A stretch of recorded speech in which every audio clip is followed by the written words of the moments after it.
Okay, guys, On the Clock is back. It is Monday, March 3rd. March Madness is officially underway. Last night, the Atlantic Sun kicked off conference tournament play with a couple of opening round games, and we are off. Conference tournaments every day for the next, 2 weeks leading up till Selection Sunday, and then we go right into the official postseason, NCAA tournament, NIT, the lesser competitions. And, I've said this I've said this for years, for at least the last few years. The college basketball season, it's really 3 mini seasons in a lot of ways. You've got non-conference play, conference play, and then the postseason. I've always sort of treated these as 3 almost separate seasons. I try to sort of revise my approach for each and reconcile some things in terms of what I've learned from non-conference to conference to now the postseason. Conference play just didn't go how I hoped it would go. A lot of tough variance there that kind of went against us. But you know what?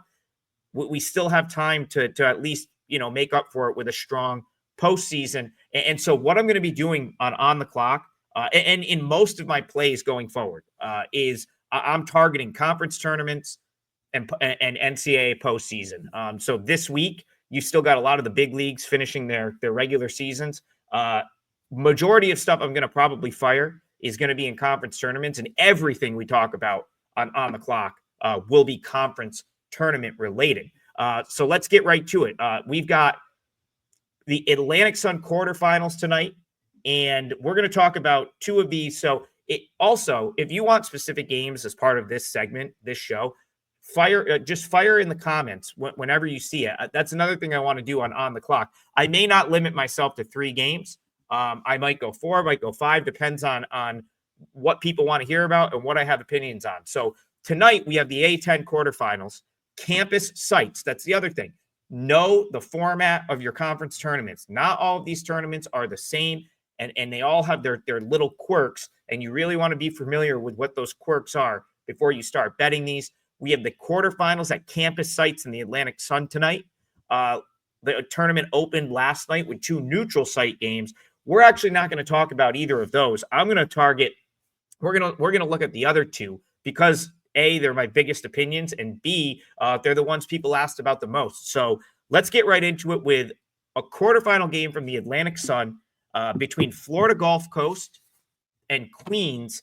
And by virtue of being the higher seed here, this game will be a home game for Florida Gulf Coast, a team that I really liked coming into the season. They were a team that we played a handful of times in non-conference play, either for or against. Felt like I had a good beat on this team. And then I guess once conference play rolled around, I just never felt like they were kind of sort of priced in that top upper echelon with the North Alabamas and the Lipscombs.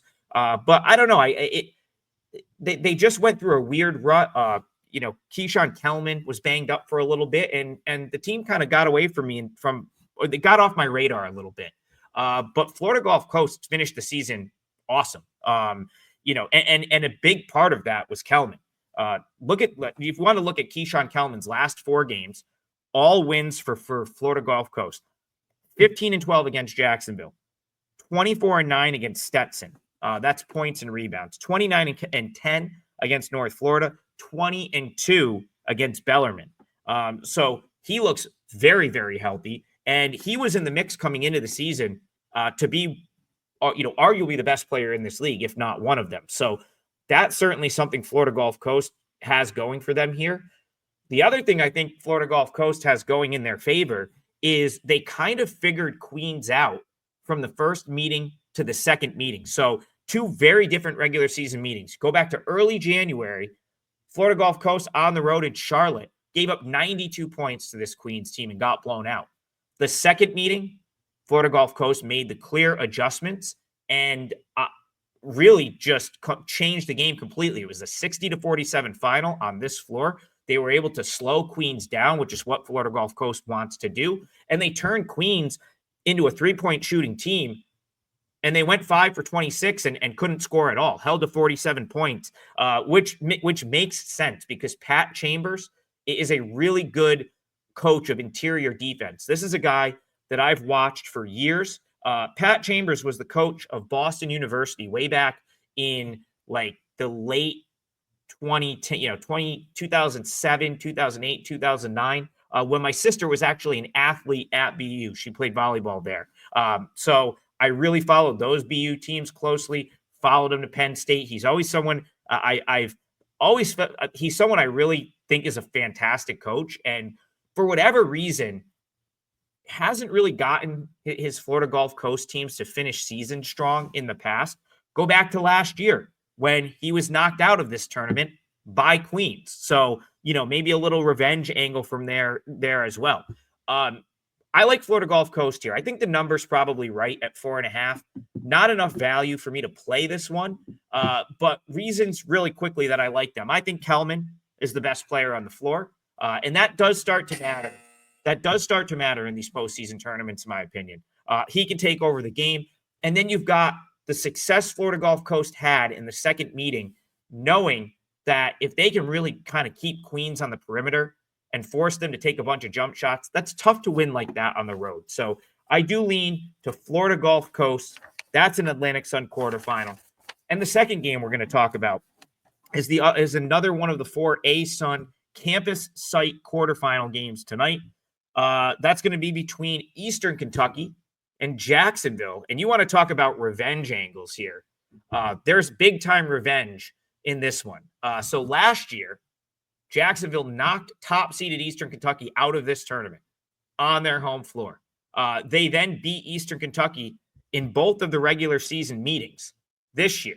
And that was good enough to break the tie to be able to because both of them finished 12-6 in league play, but Jacksonville has the tiebreaker, which means they get to host this game. So if you're Eastern Kentucky, you've got to just be seething that you have to see Jacksonville on the other side, of the court, because this team has totally had your number the last 365 days.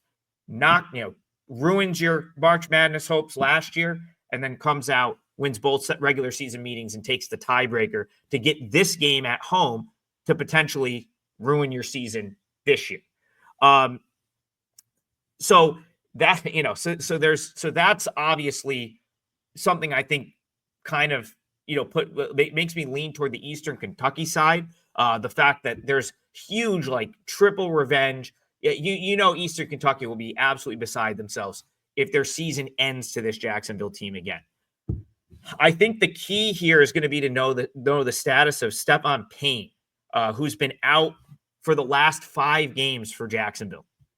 He is their rim protector. He's their big, and they really haven't looked the same team without them. So since his injury, Jacksonville lost the first 3 games with him out, and then they slipped past their last 2 opponents to end up finishing 12-6 and be in this position.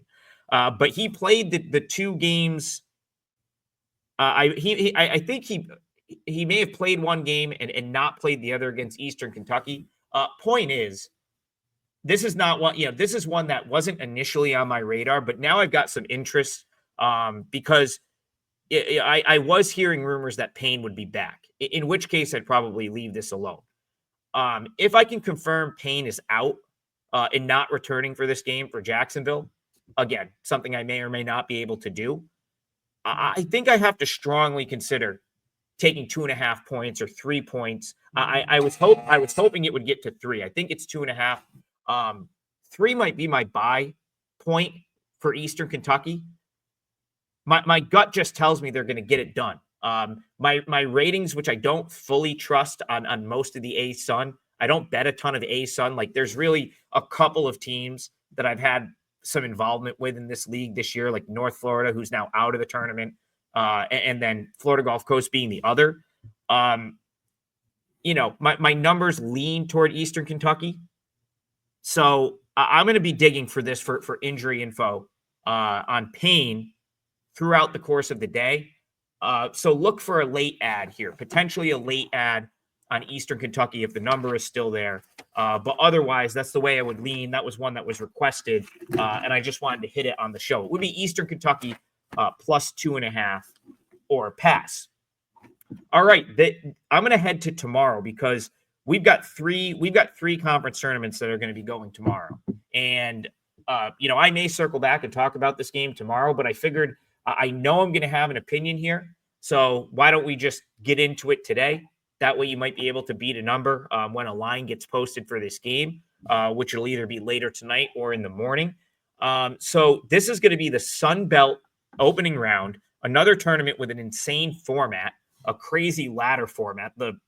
For one of these two teams to win this tournament, they'd have to win like 6 games in 6 days or something crazy like that. It's likely not going to happen, but we have seen a bottom 4 team. A couple of years ago, Texas State came out of the bottom 4, which means they played on this opening Tuesday. And I think they made it all the way till Sunday. I can't remember. I'm pretty sure they made it all the way till Sunday, which means they rattled off 4 wins. I believe they lost on day 5. So it can happen. I'm not saying it will, but I do think Coastal Carolina, a team that I got to see play in person last week, has really turned a corner over the last sort of, final stanza of the regular season. Well, I'm going to go back to Friday night for a second. And, I guess complaining about tough variance. This is the type of stuff I'm talking about. Coastal Carolina, I've got them at pick on Friday. They have a 2-point lead with the ball, 45 seconds left. Old Dominion plays out the clock, plays out the possession, ends up forcing a turnover, and comes down with 12 seconds left, nails a 3. So not only do they could have tied, they take a lead on a 3-point shot. Coastal Carolina ends up with a clean look at 3 for the win. It rims out. But it doesn't take away how good Coastal has played over the last, 5 or so games. So this is Justin Gray, former Wake Forest Demon Deacon, part of those really good teams with Chris Paul. That Justin Gray used to be the coach at Western Carolina. He's now the coach at Coastal Carolina. His first year there, inherited a total rebuild, and he's gotten through to this team. He's gotten through to a couple of his younger players, and they are playing so much better than they did when they started the conference season 1-13. If you look at their last 5 games, they took James Madison, one of the co-champs in this league, to the wire, lost by 1. They went on the road and beat this Southern Miss team 87-78.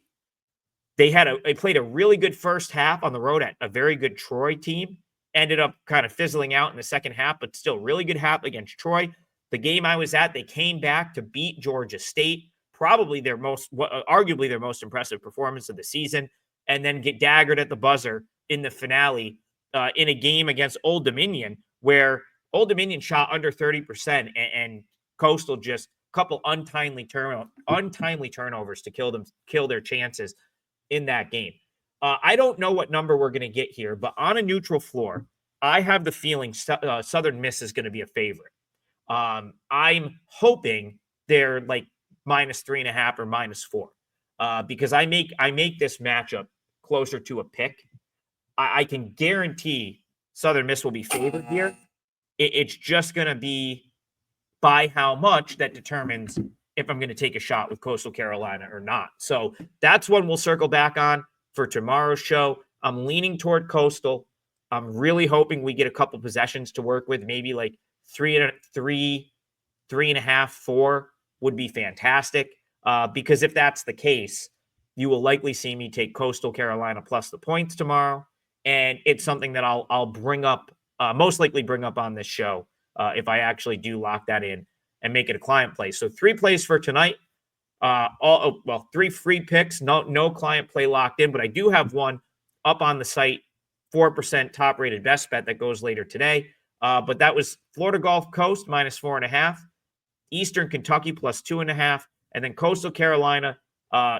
We'll circle back on that one tomorrow, but hoping they're an underdog and plus the points, whatever number that is good enough for me. And I'll let you know how good if I added it as a client play or not at this time tomorrow. So back tomorrow to talk more conference tournament action. Tomorrow we've got the Patriot, we've got the Horizon, and we have the Sun Belt all in play on Tuesday. We'll be back with more on the clock in the morning.